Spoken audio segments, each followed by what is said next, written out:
45 ఏళ్ల టీడీపీ చరిత్రలో సరికొత్త శకం. లోకేష్ కి ఇక ఎదురులేదా?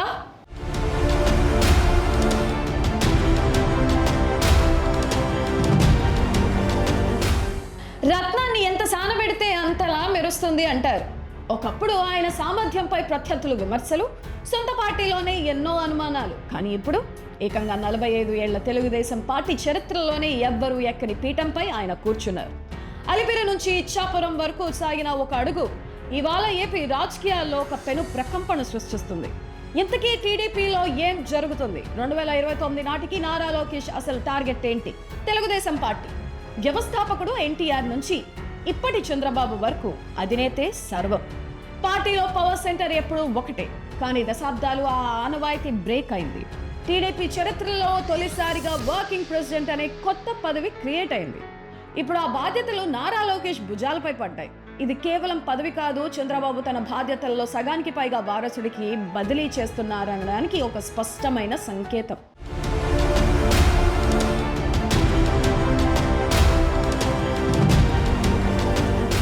కార్యకర్తలే టీడీపీకి పెట్టిన కోట, కానీ సాంప్రదాయ రాజకీయాలతో కాస్త నెమ్మదించిన ఆ సైన్యాన్ని ఉరికించింది ఎవరు?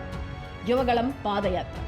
కుప్పంలో ఎలాంటి అంచనాలు లేకుండా మొదలైన ఆ యాత్ర ముగిసే నాటికి కార్యకర్తలలో ఒక ఆవేశాన్ని రగిల్చింది.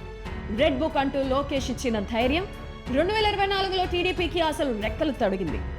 నాడు వీరుడు ఎప్పుడు పోరాటంలోనే పుడతాడు అన్న నానుడిని నిజం చేస్తూ తనపై ఉన్న సందేహాలన్నిటినీ పటాపంచలు చేసి పార్టీ మొత్తాన్ని తన వైపు తిప్పుకున్నారు లోకేష్. 1995 పార్టీ పగ్గాలు చేపట్టే నాటికి చంద్రబాబు రాష్ట్ర ప్రధాన కార్యదర్శి మాత్రమే. కానీ లోకేష్ ప్రయాణం సాఫీగా సాగుతుంది. అధినేత చంద్రబాబు వ్యూహాత్మకంగా తన వారసుడికి పట్టాభిషేకం చేస్తున్నారు. అయితే ఇక్కడే అసలు సస్పెన్స్ దాగి ఉంది. వర్కింగ్ ప్రెసిడెంట్ గా పార్టీ బాధ్యతలు తీసుకున్న లోకేష్ ఒక ప్రభుత్వ పగ్గాలు అందుకోవడమే తరువాయా?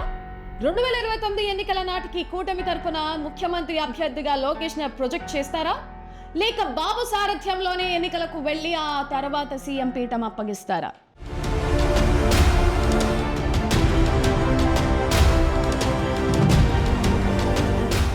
పార్టీ జనాలకే కాదు, ప్రత్యర్థులకు సైతం టీడీపీ ఒక స్పష్టమైన సందేశం ఇచ్చేసింది.